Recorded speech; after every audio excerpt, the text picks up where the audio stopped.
Dinas Perikanan Kota Jayapura telah menjangkau sebanyak 2.139 nelayan melalui 3 program unggulan pemberdayaan nelayan. 3 program unggulan tersebut diantaranya pengembangan perikanan tangkap, perikanan budidaya, serta penguatan daya saing produk perikanan. Dari ketiga program unggulan tersebut, 2.139 nelayan yang tersebar di berbagai distrik yang ada di Kota Jayapura telah merasakan manfaatnya. Untuk info selengkapnya akan disampaikan rekan Aldi Bimantara, wartawan Tribun Papua yang kini sudah terhubung bersama kami. Halo Aldi. Iya, halo Mei dan juga Tribuners. Dari Jayapura, Papua dilaporkan Dinas Perikanan Kota Jayapura meluncurkan 3 program unggulannya berbasis pemberdayaan nelayan di Kota Jayapura. Mei dan juga Tribuners, hingga kini dilaporkan sebanyak 2.139 nelayan telah merasakan manfaat dari program tersebut. Kepala Dinas Perikanan Kota Jayapura, Matei Sibi, mengatakan program tersebut bertujuan untuk memberikan penguatan kepada para nelayan terlebih di masa pandemi COVID-19. Mei.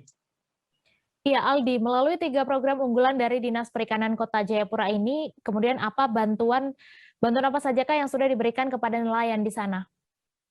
Ya, Mei dan juga Tribuners, memang Dinas Perikanan Kota Jayapura saat ini memiliki 3 program unggulan, yakni pengembangan perikanan tangkap, perikanan budidaya, dan penguatan daya saing produk perikanan. Berdasarkan wawancara saya bersama Kepala Dinas Perikanan Kota Jayapura, Matei Sibi, disebutkannya memang melalui program perikanan tangkap ini ada sekira 2.000 nelayan yang berhasil dibina. Bantuan yang diberikan kepada para nelayan ini berupa bantuan kapal motor, alat penangkap ikan, jaring, dan juga kebutuhan lainnya. Mei.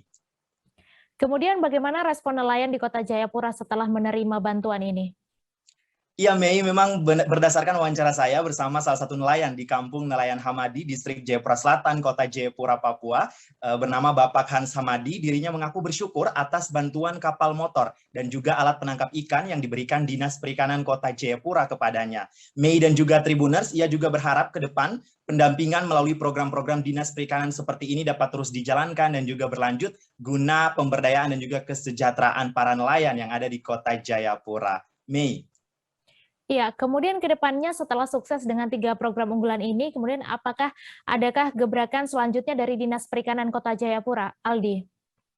Ya, Mei, memang berdasarkan wawancara saya bersama Kepala Dinas Perikanan Kota Jayapura, Matei Sibi, dirinya menyebutkan ke depan pihaknya akan memfokuskan sekira 71 unit pusat pengelolaan ikan yang telah dibentuk di Kota Jayapura dan sekitarnya. Ini dimaksudkan ya dari dibentuknya 71 unit pusat pengelolaan ikan di Kota Jayapura ini agar nantinya para nelayan di Kota Jayapura dapat berdaya saing dan unggul dalam menghasilkan produk-produk perikanan serta sejahtera secara perekonomian keluarga. Dan memang dikatakannya juga bahwa melalui 3 program unggulan ini nantinya para nelayan yang ada di Kota Jayapura didorong penguatan ekonominya dan didorong dalam artian membentuk koperasi begitu.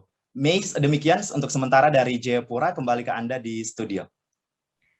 Baik, Tribuners, wartawan kami juga telah menghimpun wawancara dengan Kepala Dinas Perikanan Kota Jayapura. Berikut tayangannya untuk Anda. Ya, terima kasih. Kita dari Dinas Perikanan ada 3 program unggulan kita, yaitu pengembangan perikanan tangkap, perikanan budidaya, dan penguatan daya saing produk perikanan. Nah, untuk perikanan tangkap sendiri, kita kurang lebih ada 2.000 lebih nelayan yang kita bina. Itu terdiri dari nelayan asli Papua dan non Papua, dan kita bina selama ini dengan pendampingan maupun dukungan sarana dan prasarana produksi perikanan untuk mereka. Kemudian kita juga mendorong mereka untuk tergabung di dalam atau memiliki kelembagaan berupa koperasi maupun kelompok berbadan hukum. Nah, perhatian pemerintah sejauh ini yang sudah dilakukan adalah untuk nelayan bantuan kapal motor di bawah 5 groston, kemudian alat bantu penangkapan ikan berupa alat pancing, kemudian jaring, terus kemudian untuk alat bantu alat penangkapan ikan. Kemudian untuk alat bantu penangkapan ikan berupa Hai pemirsa Sri Papua TV, jangan lupa komen, like, dan subscribe, serta tonton terus berita-berita terupdate lainnya ya.